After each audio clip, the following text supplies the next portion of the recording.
hopefully we'll have some fun. Now, one of the great things about the science fiction, fantasy, and horror community is the generosity of the authors. They're very accessible and willing of giving of their time. And it so happens that this past weekend I was at SF Ontario, and Robert Sawyer was there giving a reading of his at the Hydra reading series. And I asked him, I said, Rob, I'm thinking of doing a YouTube channel with interviews and such, and would you like to help me out? And Rob said, sure, no problem. When? And I said, how about right now? I got my camera. He said, no problem, and here we are. So he's going to talk about his latest project and the future as he sees it of publishing, and some kind words about Bundoran Press. So without further ado, here's Rob Sawyer. Thank you. And I'm here with Rob Sawyer, and Rob's going to talk at me for a while. So Rob, what are you working on now? I'm working on my 23rd novel. It had the working title The Philosopher's Zombie, but it's recently been retitled Thoughtless, and it's a novel about the nature of consciousness, quantum mechanics, psychopathy, and utilitarianism in the best philosophical sense of the word. Excellent. Now, I've been noticing a sort of evolution in your books, kind of mixing a little pop culture into your science fiction. I love pop culture. More than that, science fiction is part of pop culture. And it's a very weird universe that science fiction is normally written in. It's normally written in a universe in which nobody in that universe has ever read a work of science fiction. And to me, that's ridiculous. Science fiction is so integral to our society these days, to our culture, our pop culture, our way of thinking about the future. We all know what it means, because I, for one, salute our robot masters, our new robot overlords. We all understand the science fictional mindset, and yet most science fiction is written as if that whole oeuvre, that whole genre doesn't even exist. I want to embrace that. I think pop culture is great. I think lots of pop culture endures. Star Trek is pop culture. I Love Lucy is pop culture. All in the Family is pop culture. Guess what? Charles Dickens, H.G. Wells, and Samuel Clemens, who wrote Tom Sawyer, where my name is taken in vain, is all pop culture. Why wouldn't it? We celebrate that stuff. So, let's go to television. Anything interesting you in television these days? I'm spending a lot of time trying to get some more television projects off the ground. I loved working on Flash Forward. First, of course, I love the money. Second, I love the size of the audience. There are very few writers who have audiences that are measured in 8 figures, and 8 figures is what you get when you have an American television audience. I love the collaborative nature, which I never thought I would. After doing a degree in radio and television arts at Ryerson, class of '82, Tanya Huff, the great fantasist, was one of my classmates. I thought, I never want to collaborate at all. I hate that aspect of it.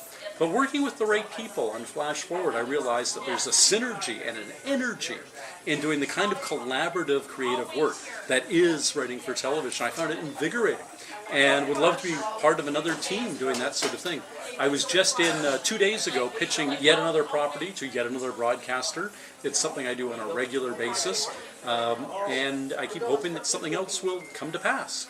So you ever consider giving up writing for writing?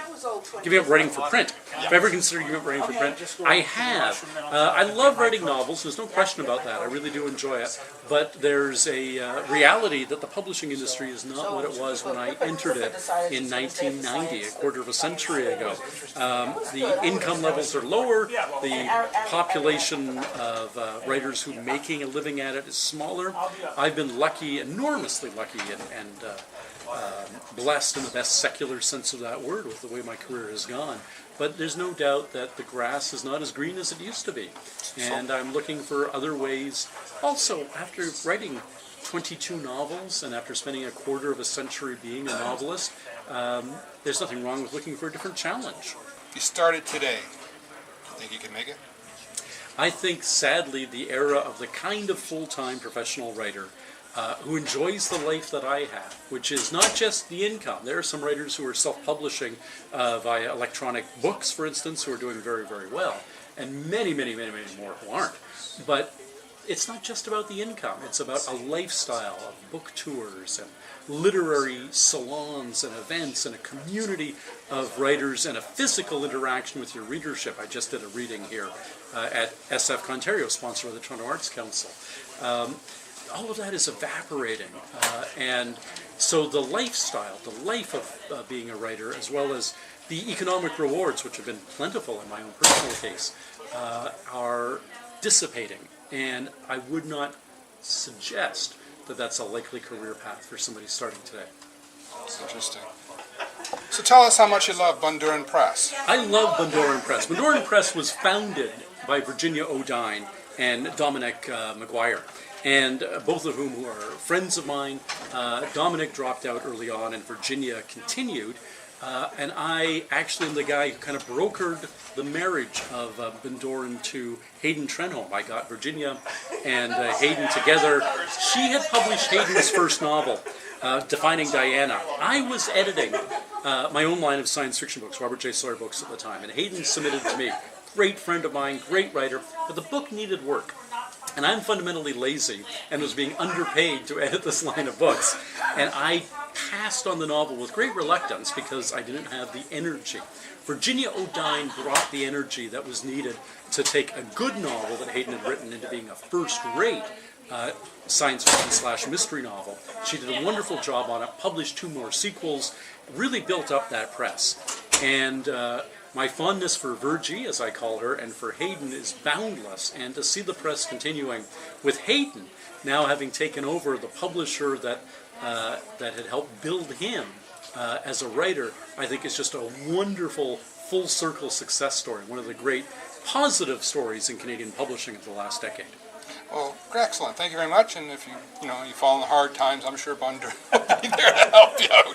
Thanks, you. Rob. My pleasure. Thanks, Rob Sawyer, Hugo Award winner, Nebula Award winner, multiple Aurora Award winner, and 13, but who's counting? We are. Thanks, Rob. My Bye-bye. pleasure. Thank you, Mike.